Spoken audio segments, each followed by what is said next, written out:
2214, St. Jude's emergency room. A pressure cooker of sirens and slamming doors. A Navy SEAL sniper is rushed in. Critical, hemorrhaging. The trauma team works with a desperate, rhythmic fury. Monitors beep in a frantic staccato. A senior surgeon steps back, his mask soaked in sweat, and shakes his head slowly. We're losing him. He's not responding to anything. He's gone inside himself. In the back, a new nurse stands in the shadows, watching. No one calls for her. No one asks her for help. She walks forward anyway, leans close, and whispers one name. The man jerks awake. The civilian medical world often misinterprets silence as a lack of capability. In a place as loud and frantic as an urban ER, those who don't shout are often seen as those who don't know what to do.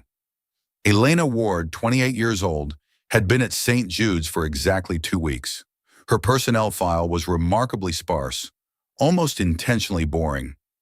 Registered nurse, Bachelor of Science, transfer from West Coast Military Medical System. To the head nurse, Margaret, and the lead trauma surgeon, Dr. Sterling, transfer usually meant someone looking for a slower pace. Someone who couldn't handle the high-octane intensity of specialized units and had opted for the safety of a city hospital. They were wrong, but Elena didn't try to correct the narrative. Silence was her natural frequency. During her first 14 days on the floor, Elena had become the invisible nurse. She arrived 10 minutes early for every shift, her scrubs always crisp and perfectly pressed, her hair tied back in a regulation bun, so tight it spoke of a discipline that no one at St. Jude's truly understood. She worked in the shadows of the trauma bays, performing the invisible tasks that the veteran staff found menial or beneath their pay grade. She restocked the airway carts with surgical precision, organized the suture kits by needle gauge, and spent hours meticulously updating digital patient logs that others neglected during the mid-afternoon rush. Earlier that morning, a junior resident had made a snide comment about her mechanical nature. "Does she ever smile?" he had whispered to a colleague while Elena was cleaning a contaminated bay. "It's like working with a robot that only knows how to count gauze." Elena had heard it, but her expression didn't change.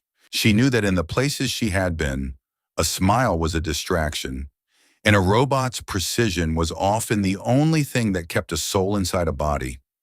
She didn't work for the approval of the break room. She worked for the integrity of the line. "She's a bit too quiet," Margaret had remarked to Dr. Sterling earlier that evening. "Reliable, sure, but I'm not sure she has that aggressive edge you need for the red zone. She seems more like a library assistant than a frontline nurse. I've been keeping her on the observation cases. It's better for everyone if she just watches for now." Dr. Sterling had nodded in absent agreement. He was a man whose ego was as large as his surgical reputation. He valued visual dominance and verbal speed. He saw Elena's composure not as internal strength, but as a lack of situational urgency. He assumed that because she didn't bark orders or demand attention, she didn't possess the killer instinct required for the jagged edge of trauma medicine. But Elena wasn't just working. She was practicing active environmental assessment. Her mind was a high-performance computer, mapping the flow of the ER, identifying the specific bottlenecks in the supply chain, and gauging the emotional stability of every doctor on the floor. She knew exactly which monitors were prone to false alarms and which residents were likely to freeze when the room turned red. She was a warrior in a civilian uniform, and her invisibility was a tactical choice. The night shifted from standard chaos to a high-threat event at exactly 2200. It wasn't the sound of a siren that signaled the change, but the sound of heavy rhythmic boots on the linoleum floor. A group of Navy SEALs, still in their tactical gear and covered in the dust of a training accident that had turned lethal, burst through the double doors. They weren't just carrying a patient, they were carrying a brother. The air in the ER suddenly smelled of JP-8 jet fuel, cordite, and the sharp metallic tang of fresh blood. The man on the gurney was Elias Thorne, a Tier 1 sniper who had been caught in a localized blast during a night fire exercise. He was pale, his breathing a shallow, rhythmic hiss, and his uniform was saturated with a dark, heavy crimson. The energy in the room spiked instantly. Margaret began shouting for the crash cart. Dr. Sterling rushed to the head of the bed, his voice cutting through the noise like a blade. "I need a 14-gauge line and a rapid infuser. Now!" Sterling roared. "Where is the ultrasound? We need to find the bleed." The residents scrambled, their hands shaking as they tried to work under the intense, dark-eyed stares of the other SEALs standing guard at the door. The atmosphere was thick with a unique kind of pressure.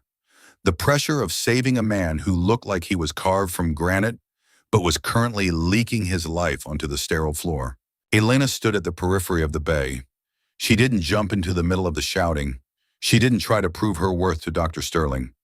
She stood perfectly still, her weight balanced on the balls of her feet, her eyes locked onto the patient's face. She wasn't looking at the wound. She was looking at the 1,000-yard stare. She saw the way his pupils were fixed, the way his jaw was locked in a specific isometric tension. To the civilian doctors, he was a body in shock. To Elena, he was a soldier who had locked himself in a mental bunker to survive the pain. He wasn't just unresponsive, he was elsewhere. If you think people are often overlooked when it matters most, comment, "It's unfair." 10 minutes into the code, the situation turned from critical to desperate. Dr. Sterling had managed to secure the primary bleed in the leg, but the patient's vitals refused to stabilize. The heart rate was climbing into a dangerous tachycardia, while the blood pressure continued its slow, agonizing crawl toward zero. The monitors were chirping in a discordant rhythm, a symphony of failing organs. The air was heavy with the smell of copper and salt. "He's not responding to the pressors," Sterling shouted, his face turning a frustrated shade of red. "We've replaced 4 units of O negative. The airway is clear, and the chest is stable. Why isn't he coming back? Thorne, can you hear me? Elias!" Sterling grabbed a sternal rub, a painful stimulus designed to wake the brain, and applied it with full force. Nothing. No flinch, no change in the heart rate. The patient remained a statue of pale flesh and tactical tattoos. His body was present, but his consciousness was buried under layers of psychological armor. "He's in a deep dissociative shock," a junior resident whispered, his voice trembling as he held the manual bag valve mask. "Maybe the blast caused a neurological shear we missed." "He's brain dead, doctor. Look at the tracing." "He's not sheared," Dr. Sterling snapped, though the doubt was starting to creep into his own eyes. "He's just fading. If we don't get a neurological response in the next 2 minutes, the brain is going to starve. Everyone, focus. I need a fresh bag of saline and another round of epi. Why is he refusing to fight?"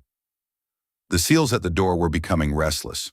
The lead operator, a massive man with chief written in his posture and eyes that had seen the end of the world, took a step into the bay. He was a wall of muscle and silent grief. "Doc, talk to me. Why isn't he waking up? He's a fighter. He doesn't quit on his brothers." "Chief, please stay back," Margaret said, her voice thin with stress. "We're doing everything the protocol allows, but he's not responding to standard stimuli. His brain has shut down to protect itself from the trauma. We are losing the window." Elena watched this exchange with a cold, analytical clarity. She had seen this before, in the back of a rattling bird over the shale of the Hindu Kush.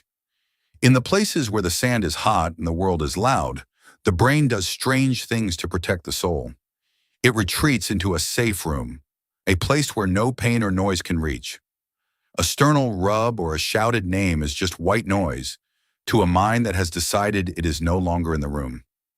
She noticed the way Elias's hand was slightly curled, not in a limp, dying fashion, but in a trigger grip. His body was still in the mission. His nervous system was still holding a rifle on a ridge, waiting for a target that would never appear. He wasn't gone. He was simply on post, guarding a ghost. Elena realized that Dr. Sterling was treating a patient, but she needed to talk to a sniper. She needed to break the frequency of his internal silence. She stepped out from the shadows of the nursing station. She didn't ask for permission. She didn't wait for Dr. Sterling to look at her. She walked with a rhythmic, grounded pace toward the head of the bed. The resident stepped aside, confused by the sudden change in her energy. She was no longer the invisible nurse. She was a woman who moved with the weight of a commander. "Nurse Ward, what are you doing?" Dr. Sterling barked, his hand still on the patient's chest. "Get back to the station. We are in the middle of a level 1 trauma. I don't have time for training today." Elena didn't even look at him. She looked at the chief standing by the door. Their eyes met for a microsecond, and in that moment, the chief saw something in Elena's gaze that made him stop. He saw the frequency. He saw a person who had been in the dark and knew the way back. He saw a sister of the same shadow. He gave her a single, sharp nod. "Let her through," the chief commanded. His voice wasn't loud, but it carried more weight than the Sterling's roar. It was the voice of a man who recognized a superior officer in the craft of life.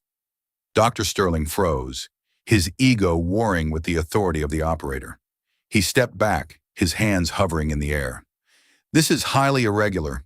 If he crashes because of an unauthorized intervention, it's on your head, Ward." "He's already crashing, Doctor," Elena said. It was the first time she had spoken in the room.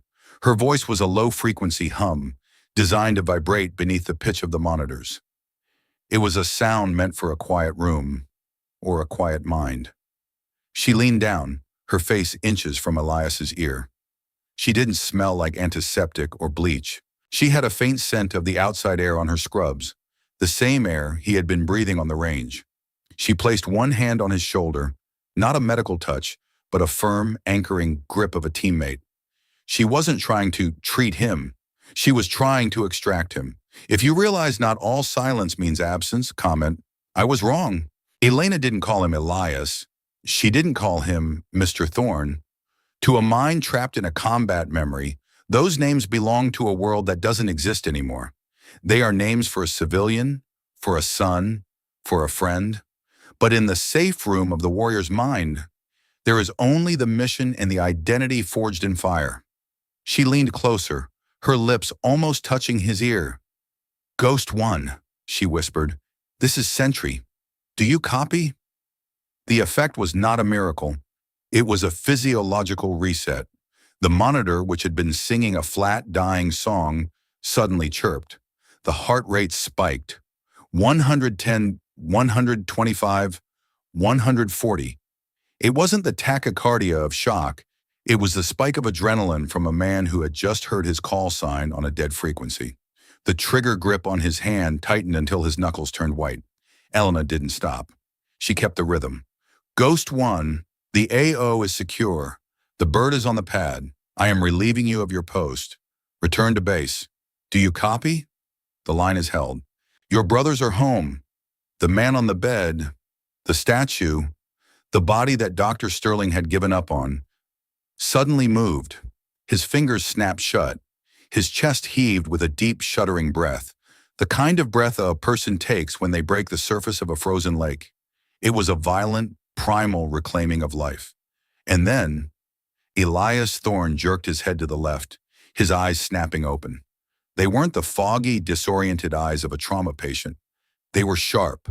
They were hyper-alert. They were the eyes of a predator who had just been awakened from a dream of death. He looked directly at Elena. For a second, no one else in the room existed. The monitors were screaming now, but for a different reason. His blood pressure was surging back toward a survivable baseline. His pupils, once fixed, were now scanning the room for targets before settling on Elena's steady face.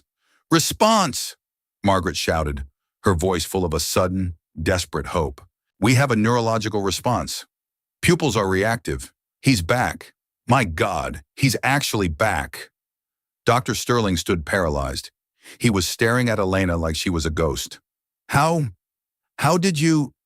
That's not in any textbook." Elias Thorne's jaw unclenched. He looked at the ceiling, then back at Elena. He saw the quiet professional stance she was holding, hands open, shoulders relaxed, breathing in sync with his. He recognized the frequency. He realized he wasn't on the ridge. He realized he was safe. The wall he had built around his mind crumbled, allowing the doctor's voices to finally penetrate the static. "Sentry," Elias whispered. His voice was a gravelly rasp, barely audible over the hum of the machines.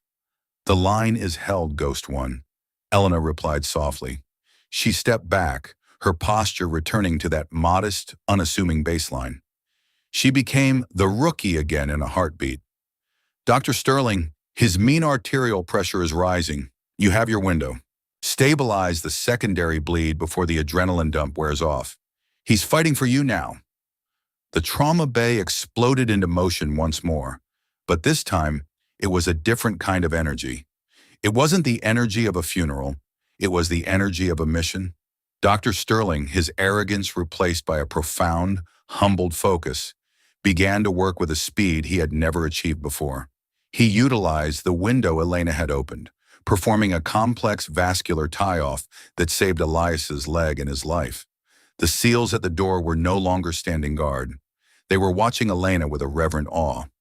The chief approached her as she began to restock the gauze she had used to clear the gurney. He didn't offer a handshake. He didn't offer a thank you. He stood at attention and offered a slow, deliberate nod, a silent salute between peers who have stood on the line. Where did you learn the sentry protocol? The chief asked quietly, his voice full of respect. Elena didn't look up from the supply cart. I was attached to the 161st Support Elements in 18, Chief. The Night Stalkers. We didn't have fancy monitors in the back of the birds.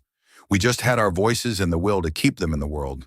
Sometimes the only thing that brings a man home is hearing someone call him by the name he uses in the dark. The realization hit the room like a physical blow. The military transfer on her resume wasn't a clinic job. She had been in the X, the point of contact where life meets the dark. She was the one who flew into the smoke to pull the shadows back into the light. She was the anchor that the elite depended on. Margaret and Dr. Sterling watched this interaction in hushed silence. They realized that the quiet nurse they had dismissed as mechanical was actually the most experienced person in the building when it came to the psychology of survival. They had been treating the body, but Elena had known how to reach the soul. Justice had arrived at St. Jude's, but it didn't come in the form of a shout. It came in the form of a heartbeat that shouldn't have been there. The invisible pillar had held the room together when the ceiling was falling. If you believe understanding someone can reach deeper than any tool, comment, I owe you. An hour later, the chaos had settled into the heavy, somber rhythm of a successful recovery. Elias Thorne was in a stable ICU room, his vitals strong, his breathing supported by a ventilator, but his brain fully present. The trauma bay was being cleaned, the red stains on the floor being scrubbed away by a janitorial crew. The air still felt charged, like the atmosphere after a lightning strike. Dr. Sterling was at the nurse's station, staring at a blank chart. He hadn't changed his bloodstained scrubs yet. He looked exhausted, his hair messy, his usual booming confidence replaced by a quiet, reflective humility. He looked up as Elena walked past him, carrying a stack of soiled linens to the disposal. Nurse Ward, Sterling said. His voice was devoid of its usual sharp edge. Elena stopped. She didn't look annoyed or triumphant. She just looked present. Yes, doctor. I want to apologize, Sterling said. He looked at his hands that were used to being the most important in the room. I saw your silence as a lack of capability. I saw your status as a rookie and assumed you were just a body to fill a shift. Tonight, you did something I didn't even know was possible. You saved that man's mind while I was failing to save his body. You taught me that the patient is more than a set of vitals. Elena set the linens down. She looked at Sterling, her gaze neutral and clear. You didn't fail, doctor. You stabilized his femoral artery. Without that, my whisper wouldn't have had a body to talk to. We are a team. In the environment I come from, the person who says they did it alone is the person who is most likely to make the next mistake. You did your job. I just did mine. Sterling leaned against the counter, a rare smile touching his lips. The chief, he said you were with the Night Stalkers. Why didn't you put that in your file? You could be running the trauma department or teaching at the academy. I don't want to run a department, doctor, Elena replied. I want to be the silence when the world gets too loud for the patients. A title is just noise. It doesn't help you hear the heart. I prefer to stay in the shadows where the real work happens. Margaret, the head nurse, approached them, her eyes red from the stress of the evening. She handed Elena a fresh cup of coffee and gave her a small, trembling nod. It was an apology that didn't need words. The hospital administrator wants a briefing on the unauthorized communication with the patient. They're talking about a procedural review for protocol violations. Elena took the coffee, but she didn't look worried. She knew how to navigate bureaucratic fire as well as tactical fire. "Tell them to talk to the chief," Sterling said, his voice returning to its authoritative volume. "Tell them that if they have a problem with Nurse Ward, they can explain it to the Naval Special Warfare Command. As far as I'm concerned, she was the lead trauma consultant on this case. Any report that says otherwise is a fabrication. She is the only reason that man is alive." Margaret smiled, a genuine tired smile. "I've already handled it. The chief told the administrator that if Elena isn't on the next shift, the entire base is going to hear about how St. Jude's treats its veterans. I think your rookie status is officially over, Elena. You're the anchor now." Elena didn't celebrate. She simply took a sip of the coffee and looked toward the ICU hallway. She thought about Elias. She knew the recovery would be long. She knew that the ghost would have to fight a different kind of war now, the war of physical therapy and mental trauma. But she also knew he wasn't fighting it alone. As she finished her shift and walked toward the exit, the security guards at the front desk, both of them former Marines, stood a little straighter as she passed. They didn't shout. They didn't cheer. They simply offered a slow, respectful nod. A silent salute to a professional who had held the line when the world was trying to break. They recognized the ghost in the machine. Elena walked out into the cool night air, her hands in her pockets. She was the same nurse who had walked in 10 hours ago, but the ER would never be the same. The code had been established, and the invisible pillar had finally been seen for what she truly was, the anchor of the storm. If you believe experience can change outcomes in quiet ways, comment, "I will live honorably." In our modern world, we are obsessed with tools and techniques. We believe that if we have a fast enough computer, a sharp enough scalpel, or a loud enough voice, we can solve any crisis. We have turned humanity into a series of data points, assuming that if a person isn't responding to our inputs, they are simply gone. We have traded the slow, steady wisdom of empathy for the high-speed thrill of the digital report. We trust the blinking light more than the human spirit. But the story of Elena Ward is a powerful reminder of a deeper truth. True competence is often quiet. It doesn't need to bark to be heard. It doesn't need to prove itself to an administrator with a spreadsheet or a surgeon with an ego. Real skill is found in the steady hands and the focused gaze of someone who has stared into the absolute chaos of existence and refused to blink. It is the result of thousands of hours of unseen study, years of relentless practice, and the iron discipline to remain calm when the rest of the world is screaming for an exit. In the military, they have an old saying, "Beware the quiet ones." It's not a threat of violence. It's a warning about underestimating the power of a disciplined and focused mind.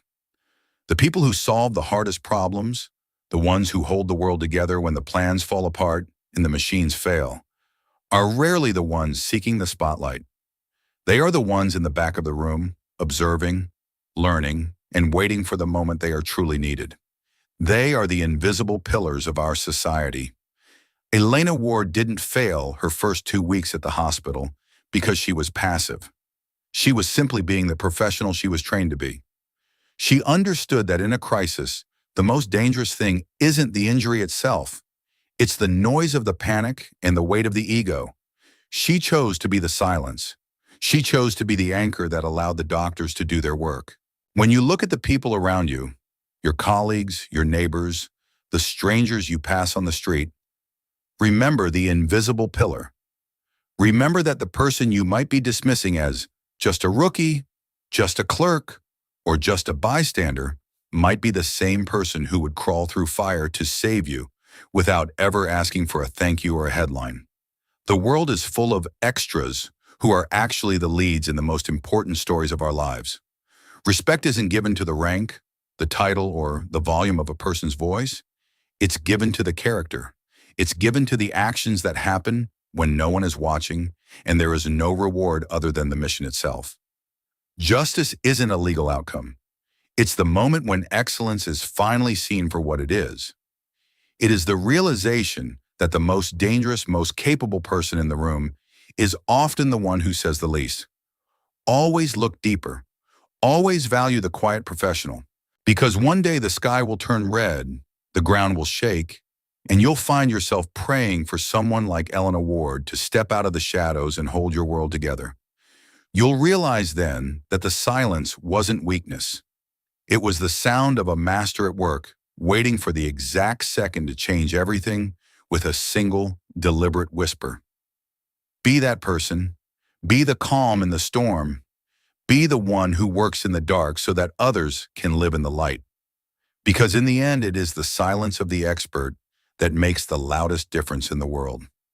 If you believe the people who truly understand others can make the biggest difference, leave a comment below. And if this story reminds you that sometimes the smallest actions carry the deepest impact, don't forget to subscribe for more.